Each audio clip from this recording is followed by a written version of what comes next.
मुंबईत एकमेकांची पहिली यादी कधी जाहीर होते याकडे महायुती आणि ठाकरे बंधूंच्या युतीचं लक्ष आहे आणि त्यासाठी अधिकाधिक वेळ ठाकरेंची शिवसेना, मनसे आणि त्यासोबतच शिंदे शिवसेना आणि भाजपकडून घेतला जातोय।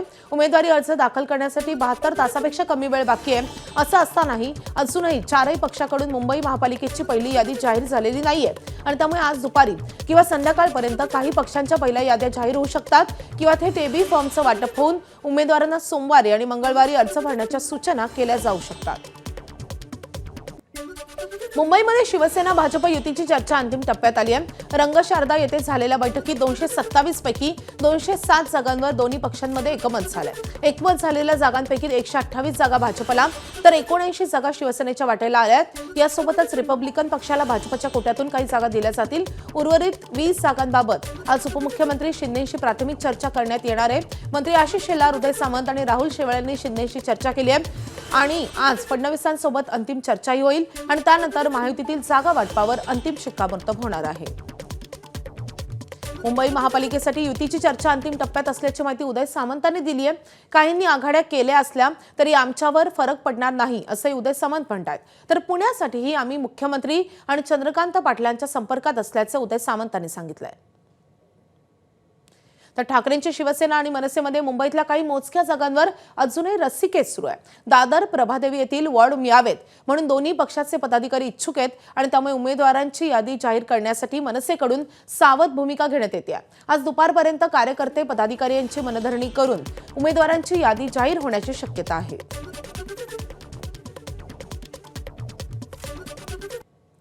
राज्यातील महानगरपालिका निवडणुकीच्या पार्श्वभूमीवर राजकीय घडामोडींना वेग आलाय।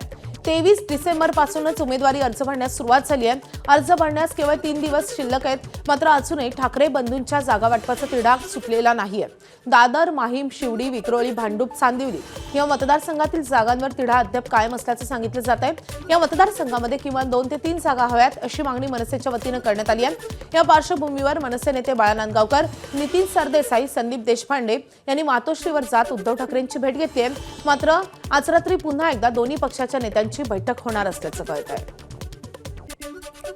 मुंबईतील जागा वाटपावरून शरद पवारांची राष्ट्रवादी आणि ठाकरेंची शिवसेना यांच्या चर्चेचं गुऱ्हाळ सुरूच आहे। अणुशक्ती नगरमधल्या 6 जागांवरून दोन्ही पक्षांमध्ये जोरदार रस्सीखेच आहे। ठाकरे सेनेनं 6 पैकी 5 जागांवर दावा सांगितला असून फक्त 1 जागा शरद पवारांच्या राष्ट्रवादीला सोडण्याची तयारी दर्शवली आहे। मात्र शरद पवारांच्या राष्ट्रवादीकडून 3 जागांची मागणी करण्यात येते। मुंबई महापालिका निवडणुकीसाठी काँग्रेस आणि वंचित बहुजन आघाडी यांची युतीकडे सध्या सगळ्यांचं लक्ष आहे। गेल्या काही दिवसांपासून सुरू असलेल्या चर्चेनंतर आता या युतीचं नेमकं काय होणार यावर आज अधिकृत स्पष्टता येण्याची शक्यता आहे। कारण काँग्रेसकडून वंचित बहुजन आघाडीला 62 जागांचा प्रस्ताव देण्यात आलाय, तर काँग्रेस तब्बल 156 जागा लढण्याच्या तयारीत आहे। राष्ट्रवादी काँग्रेस शरदचंद्र पवार पक्षाला केवळ 9 जागा सोडण्यास काँग्रेस तयार असल्याची काँग्रेस सूत्रांची माहिती आहे। मुंबईत राष्ट्रवादी काँग्रेसची पहिली 35 जणांची यादी आज जाहीर होण्याची शक्यता आहे। काल रात्री उशिरा ही यादी येणार होती, मात्र आयत्या वेळी ती रद्द करण्यात आली अशी माहिती मिळते। आज यादी जाहीर होईल असं पक्षाकडून सांगण्यात येते। सकाळपासूनच एबी फॉर्मही दिले जाणार आहेत अशी शक्यता आहे। दुसरीकडे मुंबई शरद पवारांचे राष्ट्रवादी अजूनही चर्चेतच गुरफटल्याची माहिती आहे।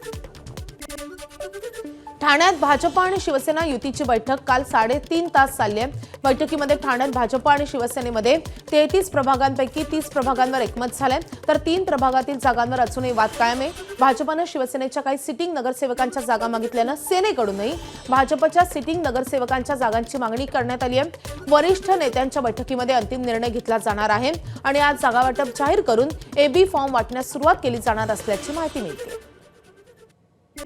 सोलापूर महानगरपालिका निवडणूक लढण्यासाठी इच्छुक असलेल्या तृतीयपंथी समुदायातील व्यक्तीची हत्या झाली आहे। सोलापुरातल्या लष्कर परिसरामध्ये ही धक्कादायक घटना घडली आहे। अयूब सय्यद असं मृत्यू झालेल्या व्यक्तीचं नाव आहे। अयूब सय्यद हे सोलापूर महानगरपालिका निवडणुकीसाठी प्रभाग क्रमांक 16 मधून इच्छुक होते। तसे व्हिडिओही त्यांनी सोशल मीडियावर पोस्ट केलेले होते। दरम्यान काल 3 अनोळखी व्यक्तींनी सय्यद यांच्या घरात घुसून त्यांची हत्या केली आहे। हे तिन्ही आरोपी कॅमेऱ्यात कैद झालेत। पोलिसांकडून या घटनेचा अधिकचा तपास सुरू आहे।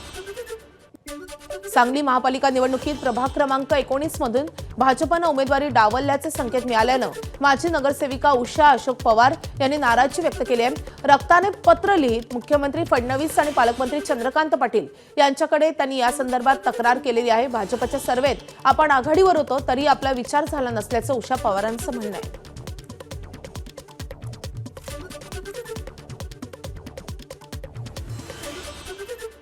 भाजपची एकनिष्ठ असताना एका गुंडाच्या 302 खाली गुन्हा नोंद असलेले, त्याच्यावर अनेक गुन्हे नोंद असलेल्या एका गुंडाच्या आईला आणि त्याच्या घरातल्या व्यक्तीला तिकीट दिलं गेलं जातं आहे आणि तो माझ्यावर अन्याय झाला आहे आणि हा अन्याय मी सहन करू शकत नाही. म्हणून मी माझ्या स्वतःच्या मी माझ्या स्वतःच्या रक्ताने हे पत्र मुख्यमंत्री देवेंद्र फडणवीस व त्याचबरोबर पालकमंत्री चंद्रकांतदादा पाटील यांना हे मी पत्र लिहिलं आहे. त्यांनी माझा योग्य विचार करावा व मला न्याय द्यावा. कोल्हापुरात महापालिका निवडणुकीसाठी शरद पवारांची राष्ट्रवादी तिसऱ्या आघाडीत सामील होणार आहे. वंचित आणि आम आदमी पक्षासोबत शरद पवारांची राष्ट्रवादी आघाडी करण्याचं जवळपास निश्चित झालंय. शरद पवारांच्या राष्ट्रवादीला कोल्हापूरमध्ये काँग्रेसनं सन्मानजनक जागा दिल्या नाहीत आणि त्यामुळे शरद पवारांची राष्ट्रवादी मवियामधून बाहेर पडली आहे.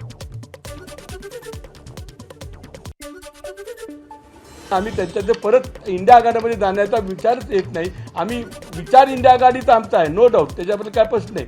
परंतु काँग्रेस हा इंडिया आघाडीबरोबर नव्हता, मी म्हणेल ते पूर्व अशा पद्धतीचं त्यांचं ॲटिट्यूड आहे, ते आम्हा सर्व कार्यकर्त्यांना, आमच्या प्रामाणिक कार्यकर्त्यांना मान्य नाही.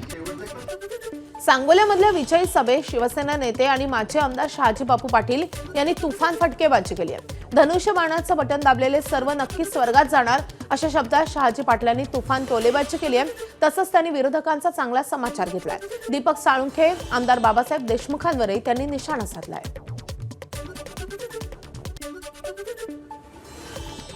मतदारांनी मतदान केलं, विजय तुम्ही झाला असाल, पण मी खात्रीने या ठिकाणी सांगतो तुम्हा सर्वांना, ज्याने ज्याने धनुष्यबाण लावला त्यांना स्वर्गातच उद्या जागा आहे. नरकात तुम्हाला देव घेत नाही. स्वर्गात सगळी गेल्याशिवाय तुम्ही राहत नाही. आणि यांचं गाड्यांचं जी पापळ गाड्यां पुढे फुगट बिगट होत काय रे, नाही राम नाही तुमच्यात. नाशिकमध्ये महायुतीच्या जागा वाटपाचा तिढा सुटण्याचं नाव घेत नाहीये आणि त्यामुळे आता धास्तावलेल्या शिवसेना आणि राष्ट्रवादीनं एकत्र निवडणूक लढवण्याच्या दृष्टीनं विचार सुरू केल्याची माहिती आहे. शिंदेच्या शिवसेनेचे मंत्री दादा भुसे आणि राष्ट्रवादी अजित पवारांचे मंत्री नरहरी झिरवळ, माजी खासदार समीर भुजबळ यांनी एकत्र बैठक पार पडलेली आहे. विदर्भातील नागपूर, चंद्रपूर, अमरावती आणि अकोला महानगरपालिकेच्या जागा वाटपामध्ये जर काँग्रेसनं सकारात्मक प्रतिसाद दिला नाही तर इतर पक्षांना सोबत घेऊन वेगळी आघाडी करू असा इशारा शरद पवारांच्या राष्ट्रवादीचे प्रभारी अनिल देशमुखांनी दिलाय. आघाडी व्हावी ही आमची इच्छा आहे, मात्र काँग्रेस तयार नसेल तर आमचा पर्याय खुला आहे. एबी फॉर्म माझ्याकडे आले असून त्याचं वितरण करत असल्याचं अनिल देशमुखांनी सांगितलंय. अकोला महापालिका निवडणुकीत महाविकास आघाडी होणार नाही अशी माहिती ठाकरेंच्या शिवसेनेचे आमदार नितीन देशमुख यांनी एबीपी माझाला दिली आहे. अकोल्यामध्ये ठाकरेंची शिवसेना 80 पैकी किमान 50 जागांवर निवडणूक लढवते आहे. मात्र ज्या ठिकाणी ठाकरेंचा उमेदवार नसेल तिथे काँग्रेस किंवा पवारांच्या राष्ट्रवादीच्या उमेदवाराला मदत करू असे नितीन देशमुखांनी स्पष्ट केलं आहे.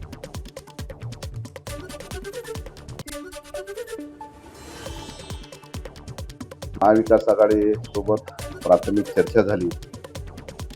ज्या ठिकाणी आम्हाला त्यांना मदत करता येईल त्या ठिकाणी आम्ही निश्चितपणे मदत करू. पण जवळपास आम्ही 50 जागेच्या वर 50 जागेपेक्षा जास्त जागा या ठिकाणी लढणार. आता त्या प्रभागनीय समीकरण कसे येतात, त्या प्रभागनीय कसे काय समीकरण आणि कसे राजकारण निर्माण होते आजच्या तारखेत सांगू शकत नाही. परंतु निश्चितपणे ह्या महानगरपालिकेमध्ये शिवसेना सोबत असल्याशिवाय कोणाची सत्ता स्थापन होणार नाही. जालना महानगरपालिकेसाठी महायुतीसाठीची दुसरी महत्त्वाची बैठक नुकतीच पार पडली आहे. भाजप आणि शिवसेनेनं एकमेकांना जागांसंदर्भातला अंतिम प्रस्ताव दिलाय. दोन्ही पक्षांनी एकमेकांना दिलेला फॉर्म्युला पक्षश्रेष्ठींसमोर मांडण्यात येणार असून आज यावर अंतिम निर्णय होईल अशी माहिती भाजपचे नेते रावसाहेब दानवेंनी दिली आहे. तर महायुतीची केवळ औपचारिक घोषणा शिल्लक असल्याचं शिवसेनेचे आमदार अर्जुन खोतकर यांनी म्हटलंय. प्रत्येक पक्षानं आपापल्या पक्षासोबत चर्चा करून आज अंतिम प्रस्ताव आज आमच्या बैठकीमध्ये दिले गेले. मला असं वाटतं की जी चर्चा आमची झाली ती अत्यंत सकारात्मक चर्चा झाली. चारही पक्षाचे नेते एका मुद्द्यावर आम्ही आलो. केवळ श्रेष्ठीच्या कानावर टाकून या युतीचा शेवट करायचा अशा प्रकारचा निर्णय आज झाला. मला असं वाटतं की युती होण्यामध्ये आता कुठल्याही प्रकारची फारशी अडचण राहणार नाही. अत्यंत सकारात्मक अशा प्रकारची बैठक पार पडलेली आहे. निर्णय हा माननीय रावसाहेब पाटील दानवे आणि साहेब आणि लोणीकर साहेब तुम्हाला कळवतील, परंतु माझ्या पक्षाकडून निश्चितपणे जो काही प्रस्ताव आमच्या समोर ठेवला गेला तो प्रस्ताव तत्वतः आम्हाला या ठिकाणी आता मान्य आहे. आम्ही ठेवलेला प्रस्ताव तत्वतः त्यांनाही मान्य आहे. त्यामुळे मला असं वाटतं की आता टप्प्यामध्ये ही युती आलेली आहे. औपचारिकता बाकी राहिली घोषित करण्याची. युतीसाठी शिवसेना भाजपमध्ये चर्चेचं गुऱ्हाळ सुरूच आहे. युतीबाबत शिवसेना आणि भाजपमध्ये झालेली 9वी बैठकही निष्फळ ठरली आहे. पालकमंत्री संजय शिरसाट, मंत्री अतुल सावे आणि दोन्ही पक्षाच्या प्रमुख पदाधिकाऱ्यांमध्ये झालेल्या 5 तास मॅरेथॉन बैठकीतही छत्रपती संभाजीनगरमध्ये तोडगा निघू शकला नाही. अजूनही काही जागांबाबत तिढा कायम आहे. 8 ते 10 जागांबाबत चंद्रशेखर बावनकुळे, एकनाथ शिंदे आणि मुख्यमंत्री देवेंद्र फडणवीस यांना पत्र पाठवण्यात आल्याचं मंत्री संजय शिरसाट यांनी सांगितलंय आणि त्यानंतर वरूनचा निर्णय येईल त्यानुसार आम्ही युतीची घोषणा करू असंही संजय शिरसाट यांनी स्पष्ट केलंय. थोडा डिस्प्यूटचा जो भाग आहे तर त्यांनी आम्ही दोघांनी असं ठरवलं की ही चर्चा आपण त्याच्यावर निर्णय घेण्यापेक्षा वरिष्ठांनी त्याच्यावर निर्णय घ्यावा, म्हणून बावनकुळे साहेबांना सुद्धा ती यादी पाठवण्यात आलेली आहे, एकनाथ शिंदे साहेबांनाही पाठवण्यात आलेली आहे आणि CM साहेबांना सुद्धा पाठवण्यात आलेली आहे. म्हणून आता याच्यावर निर्णय हा जवळपास अर्धा-पाऊण तासामध्ये आम्हाला येईल अशी आम्हाला अपेक्षा आहे आणि तासभरानंतर जो काही निर्णय येईल मला वाटतं जर पॉझिटिव्हच येईल अशी आम्हाला अपेक्षा आहे. कारण की ह्या शहरामध्ये आम्हाला युतीमध्येच निवडणुका लढायचा आहे हा आमच्या दोन्ही पक्षाचा आग्रह आहे. बीडमध्ये भाजप जिल्हा परिषद पंचायत समिती निवडणूक स्वबळावर लढणार आहे. भंडारा जिल्हा परिषद पंचायत समिती निवडणुकीसाठी भाजप कामाला लागली आहे. भाजपकडून इच्छुकांच्या भेटीगाठी आणि संवाद साधण्यासाठीचं सत्र सुरू आहे. मीरा भाईंदरमध्ये भाजप आणि शिंदेच्या शिवसेनेच्या युतीची चिन्ह धूसर आहेत. शिंदेच्या शिवसेनेनं 37 जागांची मागणी केली आहे, मात्र या प्रस्तावाला भाजपचा विरोध आहे. गेल्या निवडणुकीत शिवसेनेचे 22 नगरसेवक निवडून आले होते, त्यामुळे सिटिंग नगरसेवक आणि सोबत अधिकच्या जागा शिवसेनेला हव्यात. मात्र भाजपनं अगदीच 17 जागा सेनेला देऊ केल्यात. मागील निवडणुकीत भाजपच्या 65 जागा निवडून आल्या होत्या, त्यामुळे एक हाती सत्ता भाजपची येईल असा विश्वास भाजपच्या स्थानिक नेत्यांनी व्यक्त केला आहे. मुंबईत ठाकरे बंधूंची युती झाली तरी वसई विरारमध्ये मनसे हे बहुजन विकास आघाडीच्या चिन्हावर लढणार आहे. एबीपी माझानं ही बातमी आधी दाखवली होती आणि त्यानंतर मनसेचे नेते अविनाश जाधवांनी याला दुजोरा दिल्यामुळे एबीपी माझाच्या बातमीवर शिक्कामोर्तब झालाय. वसई विरारमध्ये मनसे बवियाच्या शिट्टी या चिन्हावर निवडणूक लढवणार आहे, तर ठाकरेंची शिवसेना वसई विरार पालिकेची निवडणूक स्वबळावर लढणार असल्याची माहिती मिळते. आम्हाला जर भारतीय जनता पक्षाला रोखायचं असेल ना तर बहुजन विकास आघाडीसोबत जावंच लागेल. आणि त्यांचे 109 नगरसेवक होते, 105-109 नगरसेवक होते. त्यांची प्रचंड मोठी ताकद आहे. तुम्हाला असं वाटत असेल की आमदारकीला त्यांचे आमदार पडले म्हणून त्यांची ताकद कमी झाली आहे, तर अशी कुठलीही तीळमात्र गोष्ट तिथे नाही आहे. कारण मी स्वतः तिथे वसई विरारमध्ये ग्राउंडला काम करतो. आपल्याला जर भारतीय जनता पक्षाला रोखायचं असेल तर आम्हाला सर्व पक्षांना एकत्रित यावं लागेल आणि त्यासाठी बहुजन विकास आघाडीसोबत जावं लागेल. एकीकडे वसई विरारमध्ये मनसे बवियाच्या शिट्टी या चिन्हावर लढणार असल्याचं स्पष्ट झालंय, तर दुसरीकडे ठाणे, भिवंडी, मीरा भाईंदर आणि कल्याण डोंबिवली या सर्व ठिकाणी जागावाटप पूर्ण झालं असून या सर्व ठिकाणी आम्ही मविया म्हणून लढणार असल्याचं अविनाश जाधवांनी स्पष्ट केलंय. विशेष म्हणजे या सर्व ठिकाणी काँग्रेस देखील सोबत असल्याचं अविनाश जाधव यांनी सांगितलंय. इतर ज्या महानगरपालिका वसई विरार सोडून मीरा भाईंदर आहे, कल्याण डोंबिवली आहे किंवा नवी मुंबई आहे किंवा उल्हासनगर आहे, या ठिकाणचं चित्र नेमकं कसं असेल? कारण की त्या ठिकाणी देखील ठिकाणी शिवसेना, मनसे, राष्ट्रवादी आणि काँग्रेस यांची युती झालेली आहे. जागा वाटपही पूर्ण झालेलं आहे भिवंडी सहित.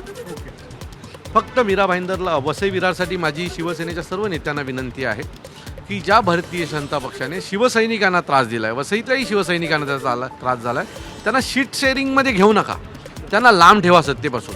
हाच शिवसैनिकांना असलेला तो तुमच्याकडनं एखादा गिफ्ट असेल. खात्रीने सांगतो की शिवसेना, मनसे, राष्ट्रवादी आणि काँग्रेस हे चारही पक्ष या निवडणुकीला एकत्रित समोर येतील. पुण्यात काल दोन्ही राष्ट्रवादींमध्ये एक गुप्त बैठक पार पडली आहे. या बैठकीमध्ये अजित पवार, अमोल कोल्हे आणि रोहित पवार हे उपस्थित होते. दोन्ही राष्ट्रवादीमधील आतापर्यंतची तिसरी बैठक आहे. या बैठकीदरम्यान जिथे जिथे शक्य आहे तिथे एकत्रित लढू अशी चर्चा झाल्याचं समोर येत आहे. तर ज्या ठिकाणी जागा वाटपावरून रस्सीकेच आहे तिथे मैत्रीपूर्ण लढत करू अशी चर्चा झाल्याची देखील सूत्रांची माहिती आहे. या महत्त्वाच्या 3ही बैठका होऊनही दोन्ही राष्ट्रवादी एकत्र येण्यावर अजूनही शिक्कामोर्तब झालेलं नाहीये. पुण्यात काका पुतण्याचा फिसकटलेला असताना पिंपरी चिंचवडमध्ये मात्र दोन्ही राष्ट्रवादीची समीकरणं जुळण्याची शक्यता आहे. काल सकाळी अजित पवारांच्या पुण्यातील जिजाई निवासस्थानी शरद पवारांच्या पक्षाचे नेते अमोल कोल्हेंची अर्धा तास चर्चा झाली आहे. पुण्यात केलेली चूक अजित पवारांनी पिंपरीमध्ये टाळत घड्याळ चिन्हावर लढा असा प्रस्ताव दिला नसल्यानं दोन्ही राष्ट्रवादींची चर्चा पुढच्या टप्प्यापर्यंत सरकल्याची माहिती आहे. त्यामुळेच अजित पवारांनी पिंपरीचे आमदार अण्णा बनसोडे आणि चिंचवडमधील पदाधिकाऱ्यांसह बैठक देखील घेतलेली आहे. पुण्याप्रमाणे पिंपरी चिंचवडमध्ये चिन्हाच्या मुद्द्यावरून दोन्ही राष्ट्रवादींची आघाडी फिसकटू नये यासाठी अजित पवारांच्या राष्ट्रवादीने एक पाऊल मागे घेतलंय. शरद पवारांच्या राष्ट्रवादीनं तुतारी चिन्हावर लढण्याचा निर्णय घेतला तर आम्ही घड्याळाचा हट्ट धरणार नाही असं अजित पवारांच्या राष्ट्रवादीचे शहराध्यक्ष योगेश बहल यांनी स्पष्ट केलंय. दोन्ही राष्ट्रवादी एकत्र आणण्यासाठी आम्ही सर्वतोपरी प्रयत्न करू अशी भूमिकाही बहल यांनी मांडली आहे. चिन्हावर आघाडी फिसकटायची शक्यता नाहीये. नाही, त्याचं काही कारण नाही आहे.